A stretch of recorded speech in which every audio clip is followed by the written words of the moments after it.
இந்த வீடியோல எதை பற்றி பார்க்க போகிறோம் அப்படின்னா CF அப்படின்னா என்ன, TF அப்படின்னா என்ன அப்படின்னு சொல்லிட்டு தான் இந்த வீடியோவில் வந்து பார்க்க போகிறோம். ஸோ என்னுடைய தமிழ் bloggers.xyz சைட்டை வந்து பார்த்தீங்கன்னா website.com அப்படிங்கிற இந்த சைட்டில் நம்ம செக் பண்ணும்போது டொமைன் அத்தாரிட்டி வந்து 7 இருக்குது, பேஜ் அத்தாரிட்டி 26. ஸோ அதுக்கு நேரம் வந்து பார்த்தீங்கன்னா CF வந்து 23, TF வந்து 0 அப்படின்னு இருக்கும். ஸோ இந்த டொமைன் அத்தாரிட்டி வந்து பார்த்தீங்கன்னா most.com அப்படிங்கிற ஒரு அஃபிஷியல் சைட்டு தான் வந்து பார்த்தீங்கன்னா உங்களுடைய பேக்லிங்கை பேஸ் பண்ணி அதில் எவ்வளோ குவாலிட்டி பேக்லிங்ஸ் இருக்குது, no follow do follow, so இதெல்லாம் பேஸ் பண்ணி உங்களுக்கு வந்து பார்த்தீங்கன்னா டொமைன் அத்தாரிட்டி வந்து இவ்வளோ ஸ்கோர் அப்படிங்கிற மாதிரி வந்து உங்களுக்கு கால்குலேட் பண்ணி அனலைஸ் பண்ணி இந்த மாதிரி ரிப்போர்ட் வந்து கொடுக்குறாங்க. ஸோ இதே மாதிரி பார்த்தீங்கன்னா இந்த TF வந்து பார்த்தீங்கன்னா majestic.com அப்படிங்கிற ஒரு சைட் அனலைஸ் பண்ணி ஆன்லைனில் கூடிய வெப்சைட்ஸ் எல்லாமே அனலைஸ் பண்ணி ஸோ உங்களுக்கு வந்து இவ்வளோ தான் சைட்டுக்கு வந்து இவ்வளோ தான் CF, இவ்வளோ தான் வந்து TF அப்படிங்கிற மாதிரி வந்து சொல்கிறாங்க. ஸோ உங்களுக்கு வந்து டொமைன் அத்தாரிட்டி இருந்தாலுமே கூட இந்த டொமைன் அத்தாரிட்டியை பேஸ் பண்ணி அதில் வந்து உங்கள் சைட்டு வந்து எவ்வளோ CF ஸ்கோர் வந்து இருக்குது, TF ஸ்கோர் வந்து எவ்வளோ இருக்குது அப்படின்ற மாதிரி வந்து சொல்கிறாங்க. ஓகே, ஸோ இப்போ ஃபர்ஸ்ட் வந்து பார்த்தீங்கன்னா இந்த CF citation flow, TF trust flow, so அப்படின்னா என்ன அப்படின்னு சொல்லிட்டு வந்து பார்ப்போம். ஸோ ஃபர்ஸ்ட் வந்து பார்த்தீங்கன்னா இந்த சிட்டேஷன் ஃப்ளோ அப்படிங்கிறது வந்து பார்த்தீங்கன்னா அண்ட் உங்கள் வெப்சைட்டில் வந்து பார்த்தீங்கன்னா குவாலிட்டி இல்லாத ஒரு வெப்சைட்டாக இருந்து பட் ஆனால் உங்கள் வெப்சைட் வந்து பாப்புலராக இருக்கிற பட்சத்தில் அதுக்கு வந்து ஒரு ஸ்கோர் வந்து கிடைக்கும். உதாரணத்துக்கு வந்து பார்த்தீங்கன்னா இப்போ என்னுடைய தமிழ் பிளாக்கர்ஸே நீங்கள் போயிட்டு கூகுளில் போய் தமிழ் பிளாக்கர்ஸ் அப்படின்னு தேடினீங்கன்னா கண்டிப்பாக என்னுடைய வெப்சைட்டு தான் ஃபஸ்ட்டு வந்து காட்டும். ஸோ அப்போ என்னுடைய சைட்டுக்கு வந்து பார்த்தீங்கன்னா பாப்புலாரிட்டி வந்து உங்களுக்கு வந்து இருக்குது. பட் ஆனால் அந்த சைட்டுக்குள்ள வந்து குவாலிட்டியான கண்டென்ட் இல்லை அப்படின்னா ஸோ அது வந்து பார்த்தீங்கன்னா உங்களுக்கு வந்து ஒன்லி சிட்டேஷன் ஃப்ளோடைய ஸ்கோர் மட்டும்தான் உங்களுக்கு வந்து கிடைக்கும். புரியுதுங்களா? ஸோ வெப்சைட் வந்து பாப்புலராக இருக்குது. அண்ட் இதுக்கு இன்னும் எக்ஸாம்பிள் வந்து சொல்ல போனோம் அப்படின்னா போன் சைட். ஸோ இந்த போன் சைட் வந்து பார்த்தீங்கன்னா மேக்ஸிமம் எல்லாருக்குமே தெரியும், டிராஃபிக் வந்து ஹெவியாக உள்ளுக்குள்ளே போகும் அண்ட் எல்லாருக்குமே ஒரு பாப்புலரான ஒரு வெப்சைட்டாக எல்லாருக்குமே வந்து தெரியும். பட் ஆனால் அந்த சைட்டில் வந்து நீங்கள் குவாலிட்டியான கண்டென்ட் நீங்கள் வந்து எதிர்பார்க்க முடியாது. புரியுதுங்களா? ஸோ டெக்ஸ்ட் வைஸாக நான் வந்து சொல்கிறேன். ஸோ அதனால் குவாலிட்டியான ஒரு வெப்சைட்டோட குவாலிட்டி வந்து நம்ம எதிர்பார்க்க முடியாது. பட் ஆனால் சைட் வந்து பாப்புலாரிட்டியாக வந்து இருக்கும் உங்களுக்கு வந்து. ஸோ இதே மாதிரி தான் வந்து பார்த்தீங்கன்னா இப்போ என்னோட தமிழ் பிளாக்கர்ஸ் தேடும்போது உங்களுக்கு வந்து சைட்டு முன்னாடி காட்டிடும். ஸோ அதில் எந்த ஒரு பிரச்சனையும் இல்லை.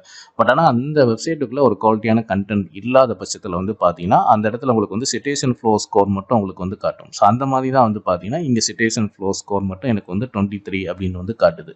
மேபி உங்களுடைய வெப்சைட்டை நீங்கள் வந்து செக் பண்ணி பாருங்கள். TF மேபி உங்களுக்கு இருக்கலாம், அல்லது CF வந்து இதை விட இன்னும் கம்மியாக கூட இருக்கலாம். ஓகே, ஸோ இதுதான் வந்து பார்த்தீங்கன்னா சிட்டேஷன் ஃப்ளோ. அடுத்து வந்து பார்த்தீங்கன்னா ட்ரஸ்ட் ஃப்ளோ. ஸோ இந்த ட்ரஸ்ட் ஃப்ளோ அப்படிங்கிறது வந்து பார்த்தீங்கன்னா உங்கள் வெப்சைட்டோட குவாலிட்டியை வந்து எந்த அளவுக்கு வந்து ட்ரஸ்ட் வர்த்தியாக குவாலிட்டியான கண்டென்ட் உங்கள் சைட்டுக்குள்ளே இருக்குது அப்படிங்கிறத மெஷர் பண்ணக்கூடிய ஒரு ஸ்கோர் தான் வந்து பார்த்தீங்கன்னா இந்த ட்ரஸ்ட் ஃப்ளோ அப்படிங்கிறது வந்து. புரியுதுங்களா? ஸோ இது வந்து பார்த்தீங்கன்னா இப்போ உங்கள் சைட்டுக்கு வந்து நிறைய பேக்லிங்ஸ் வந்து வரும்.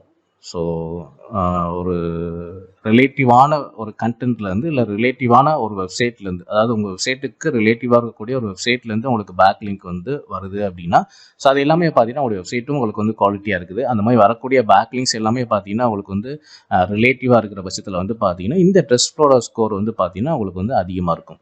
அதே சமயத்தில் வந்து பார்த்தீங்கன்னா இப்போ நீங்கள் இந்த ஸ்கோர்லேயே பார்த்தீங்கன்னா உங்களுக்கு வந்து சிட்டேஷன் ஃப்ளோ மட்டும் இருக்குது. ஸோ இந்த மாதிரி பார்த்தீங்கன்னா உங்களுக்கு வந்து சிட்டேஷன் ஃப்ளோ மட்டும் உங்களுடைய வெப்சைட்டில் வந்து இன்க்ரீஸ் ஆகிறதுக்கு வந்து சான்ஸ் இருக்குது. அதே சமயத்தில் வந்து பார்த்தீங்கன்னா உங்களுடைய வெப்சைட்டில் வந்து ட்ரஸ்ட் ஃப்ளோ இன்க்ரீஸ் ஆயிருந்துச்சு அப்படின்னாலே உங்களுக்கு வந்து கண்டிப்பாக வந்து சிட்டேஷன் ஃப்ளோ வந்து இன்க்ரீஸ் ஆயிருக்குன்னு அர்த்தம். ஆனால் சிட்டேஷன் ஃப்ளோ மட்டும் உங்களுக்கு வந்து அதிகமாக இருக்குதுன்னா அந்த சமயத்தில் உங்களுக்கு வந்து ட்ரஸ்ட் ஃப்ளோ வந்து உங்களுக்கு வந்து இருக்கணும் அப்படிங்கிற அவசியம் வந்து கிடையாது. ஸோ அதையும் வந்து நீங்கள் சொல்லியிருக்கிறாங்க. ஸோ அடுத்து வந்து பார்த்தீங்கன்னா உங்களுக்கு வந்து இந்த ரேஷியோ வந்து எவ்வளோ இருக்கலாம் அப்படின்னு பார்த்தீங்கன்னா உதாரணத்துக்கு வந்து பார்த்தீங்கன்னா இப்போ சிட்டேஷன் ஃப்ளோ வந்து 20 இருக்குன்னா அதை விட உங்களுக்கு வந்து ட்ரஸ்ட் ஃப்ளோ தான் உங்களுக்கு வந்து அதிகமாக வந்து இருக்கணும்.